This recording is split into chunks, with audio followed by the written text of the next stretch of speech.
नमस्कार दोस्तों, स्वागत है आप सभी का। दोस्तों, अपने घर के मंदिर में पूजा तो सभी लोग करते होंगे, लेकिन बहुत से लोग दीपक के इन नियमों को नहीं जानते होंगे।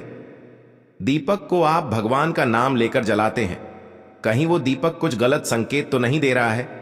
आपके दीपक की बाती पूरी जल जाती है या फिर उसमें घी और आदि जली बाती बच जाती है? और कहीं आपके दीपक की बाती पर फूल तो नहीं बनता है?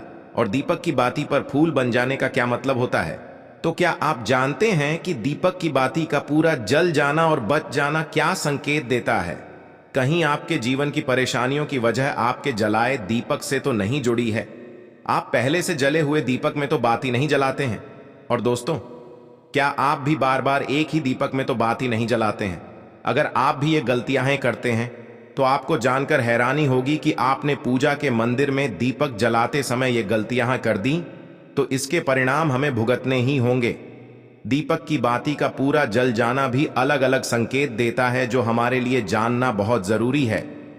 तो इन्हीं सब बातों को जानने के लिए वीडियो में आखिरी तक हमारे साथ बने रहिए। स्वागत है आपका एक बार फिर से हमारे चैनल द अंशु वॉइस पर। आगे बढ़ने से पहले वीडियो को लाइक जरूर कर दें, जिससे कि श्री बागेश्वर धाम जी की कृपा सदैव बनी रहे। तो दोस्तों, चलिए जानते हैं दीपक के रहस्य और संकेतों के बारे में। दोस्तों, अगर आप दीपक जलाते हैं तो दीपक एकदम से ज्यादा जलने लगता है, या दीपक बूझ जाता है, या पूरा जल जाता है और उसमें फूल बन जाता है, तो इनके अलग अलग नकारात्मक और सकारात्मक परिणाम होते हैं। तो सबसे पहले ये जान लेते हैं कि अगर हमारे दीपक में फूल बन रहा है तो इसका सीधा मतलब क्या होता है। दोस्तों, दीपक में फूल बनना मतलब भगवान ने हमारी प्रार्थना स्वीकार कर ली है और हमारी पूजा से प्रसन्न है। इसका संकेत दिया बाती में बने हुए फूल के माध्यम से देते हैं। दोस्तों, अगर आपके घर में दिव्य शक्तियां मौजूद हैं और आपके साथ साथ वहां भी ईश्वर की पूजा में अपना ध्यान लगाती हैं, तो आपके दीपक की बाती में एक से ज्यादा फूल बनते हैं और कभी कभी तो साक्षात देवी देवता का रूप भी देखने लगता है। अगर आपके दीपक में फूल बन रहा है तो आप सच में भाग्यशाली हैं। और इसी के साथ दीपक जलाने के कुछ खास नियम भी आपको जरूर पता होना चाहिए। तो चलिए बात करते हैं कुछ नियमों की। तो दोस्तों, अगर आप भी पहले से जले हुए दीपक में ज्योति लगाते हैं या पहले से जले हुए दीपक में बाती उसी में रखकर जला देते हैं, तो ऐसा करने से भगवान आपसे प्रसन्न होने की बजाय आपसे नाराज हो जाते हैं और आपको बहुत भयानक परिणाम देखने को मिल सकते हैं। इससे आपके बनते हुए काम बिगड़ने लगते हैं और आपकी तिजोरी का धन खर्च होने लगता है और आपके धन आने के सारे रास्ते भी बंद हो जाते हैं। तो आप हमेशा यह ध्यान रखें कि जब भी आप दीपक जलाएं, आप हमेशा साफ सुथरे दीपक का इस्तेमाल करें। इसी के साथ कुछ लोगों की आदत होती है कि वह हर थोड़े दिन बाद अपने दीपक को बदल देते हैं। तो इस प्रकार गुरु जी का कहना है कि अगर आप इस दीपक में पूजा करते हैं तो आपको उस दीपक को बदलना नहीं चाहिए, क्योंकि बार बार भगवान के सामने उसी दीपक में ज्योति लगती है तो वह दीपक सिद्ध हो जाता है और उसमें सभी देवी देवताओं की शक्ति भी आ जाती है। और साथ ही आप जब भी दीपक जलाते हैं तो आपका तन और मन दोनों पवित्र हो जाता है। तो आप हर रोज उस दीपक को साफ कीजिए, फिर उसमें बाती रखकर जलाए। आप जितनी बार भी दीपक जलाए उतनी बार उस दीपक को साफ करके बाती जलाए। लेकिन अगर आप गलती से भी उसको बदलते हैं तो आपकी तरक्की में रुकावट आ जाती है।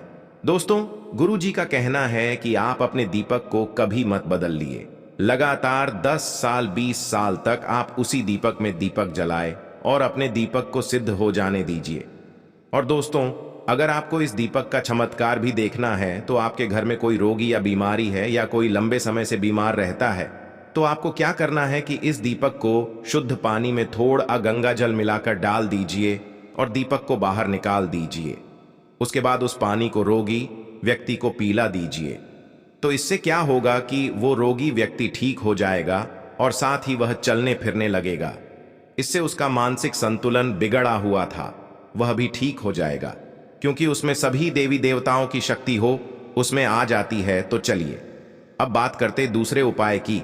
अगर आपके घर में किसी को बार बार नजर लगती हो या उसको कोई बुरी नजर लगी हुई हो, साथ ही आपके व्यापार को भी किसी की नजर लगी हो, आपका धंधा अच्छे से नहीं चल रहा हो, तो भी आप इस दीपक को तांबे के बर्तन में पानी में भिगोकर डाल दीजिए। रात भर के लिए छोड़ दीजिए। अगले दिन सुबह पानी का छिड़काव अपने पूरे घर में और अपनी दुकान में कीजिए। ऐसा करने से आपको अच्छे परिणाम दिखाई देंगे, क्योंकि जब हम लगातार एक ही वस्तु का प्रयोग अपनी पूजा में करते हैं तो वह वस्तु शुद्ध हो जाती है। भगवान की पूजा होती है, वह भी उस वस्तु में समा जाती है। कभी भी अपने मंदिर के दीपक को बदलने की गलती ना करें। अगर आपके मंदिर का दीपक टूट जाता है या फिर खराब हो जाता है या खंडित हो जाता है, तभी आप दीपक को बदलें, लेकिन फिर भी आप उस दीपक को न फेंकें, बल्कि उन्हें अपने घर में संभाल कर रखें, क्योंकि वह दीपक बहुत ही पुराना होता है। उसमें सिद्ध किया हुआ दीपक की शक्ति आ जाती है, उसमें सकारात्मक ऊर्जा भी उस दीपक में आ जाती है। तो चलिए दोस्तों, अब बात करते हैं, अगर आपके दीपक में घी बच जाता है तो इसका क्या परिणाम होता है। तो सबसे पहले ये देखें कि अगर आप किसी भी पेड़ पौधे की पूजा कर रहे हैं, उस पूजा में जलाया हुआ दीपक पूरा नहीं जलता या फिर उसमें घी बच जाता है, तो इससे आपके घर में बीमारियां घर बना लेती हैं। ये बीमारी के संकेत होते हैं और यह बीमारी कभी भी आपका पीछा नहीं छोड़ेगी। जब भी आप किसी भी पेड़ पौधे या मंदिर के बाहर किसी भी जगह पूजा करें तो यह ध्यान रखें कि आपकी बाती पूरी जले और उसमें घी ना बचे, क्योंकि आपकी अच्छी सेहत के लिए बहुत ही ज्यादा प्रभाव डालती है। और वहीं दोस्तों, अगर आपके घर के मंदिर में दीपक की बाती पूरी नहीं जलती या पूजा करते समय दीपक बार बार बुझ जाता है, तो यह जरूर आपके घर में नकारात्मक ऊर्जा का वास है और वह आपकी पूजा में विघ्न डालने की कोशिश कर रही है, क्योंकि आपके घर में नकारात्मक शक्तियों का वास हो चुका है। और उसको सकारात्मक शक्तियों में बदलने के लिए आपको क्या करना होगा?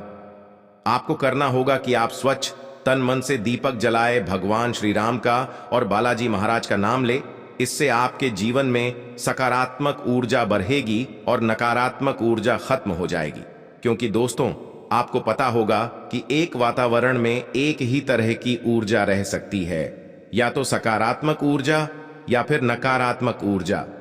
और जो बुरी शक्तियां होती हैं, वो ये कभी नहीं चाहती कि आपके घर में दैवीय शक्तियां का वास हो, क्योंकि अगर आपके घर में भगवान अपनी कृपा करते हैं तो उन बुरी शक्तियां को वहां से जाना पड़ेगा। तो ये बुरी शक्तियां हमेशा यही कोशिश में रहती है कि आपकी पूजा में रुकावट आए, और इसी के प्रभाव से हमारा दीपक बार बार बूझ जाता है या फिर हमारे दीपक की बाती पूरी नहीं जल पाती है। तो इन सबसे बचने के लिए आपको क्या करना है? और आपको सच्चे मन से भगवान का स्मरण करना है। और आप जब भी दीपक जलाएं तो भगवान से सबसे पहले यह प्रार्थना करें कि आपके आसपास जितनी भी नकारात्मक ऊर्जा है आपसे दूर हो जाएं और घर में सकारात्मक ऊर्जा का वास हो जाए। दोस्तों, अगर पूजा पाठ करने के बाद भी बार बार अगर आपका दीपक जलता बुझता है और ये लक्षण बार बार दिखाई देते हैं, तो आप एक उपाय और भी कर सकते हैं, गंगा जल का। क्योंकि गंगा जल को सबसे पवित्र माना गया है, तो आपको करना क्या है कि गंगा जल से घेरा बना लेना है और उस घेरे में दीपक को रखें। क्योंकि दोस्तों, गंगा जल बहुत ही पवित्र माना गया है। महादेव का वरदान भी गंगा जल को मिला हुआ है, तो गंगा जल में सबसे पहले कोई भी बुरी शक्ति प्रवेश नहीं कर सकती है। इसलिए कभी भी गंगा जल खराब नहीं होता है और गंगा जल हर तरह की ऊर्जा को सकारात्मक ऊर्जा में बदल देता है। अगर आप गंगा जल से बने हुए घेरे में दीपक को रखेंगे तो ये आपकी पूजा में किसी भी प्रकार की नकारात्मक शक्ति को नहीं आने देगा, और साथ ही कोई भी नकारात्मक ऊर्जा दीपक को परेशान नहीं करेगी। तो दोस्तों, आज के वीडियो में बस इतना ही। वीडियो आपको कैसी लगी कमेंट बॉक्स में जरूर बताइएगा, और साथ ही अपने दोस्तों रिश्तेदारों के साथ वीडियो को शेयर करना ना भूलें, ताकि वे भी जान सकें, पहचान सकें और वे भी अपने दीपक के लक्षण के बारे में, संकेतों के बारे में जान सके। तो दोस्तों, कमेंट में जय श्री राम जरूर लिख दीजिएगा।